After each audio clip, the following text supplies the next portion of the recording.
இங்கே ஆட்டோவில் போகும்போது அந்த டிரைவர் அண்ணா கிட்ட நான் ஒரு கேள்வி கேட்டேன். அது என்னன்னாக்கா, இந்த காவேரி ரிவர் வந்து பிரம்மகிரி ஹில்ஸு மேலே ஒரு காட்டுக்குள்ளேயே எங்கேயோ வந்து பிறந்து போயிட்டு இருக்கு. பட் இந்த மக்களுக்கு எப்படி தெரியும் இங்கே ஒரு நதி இருக்கு அப்படின்னு சொல்லி, யார் கண்டுபிடிச்சாங்க அப்படின்னு ஒரு கேள்வி கேட்டதுக்கு அவர் சொன்னது வந்து, அவ்வளோ பழைய காலத்தில், இந்த பின்னாடி காலத்தில் வந்து இந்த மகர்ஷிகள், முனிகள் இவங்க எல்லாமே வந்து தபசு பண்ணுவாங்க ஒரு குகையில்.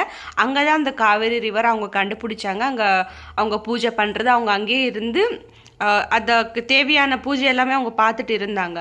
அந்த காலம் ஆனதுக்கு அப்புறமா ஒரு ராஜா காலத்துக்கு வந்தப்போ ஒரு ராஜா வந்து காட்டு வழியா ஒரு வழி கண்டுபிடிச்சி அந்த நதிக்கு வந்து ஒரு சின்னதாக ஒரு கோயில் கட்டி பூஜை பண்ணிட்டு இருந்தாங்க.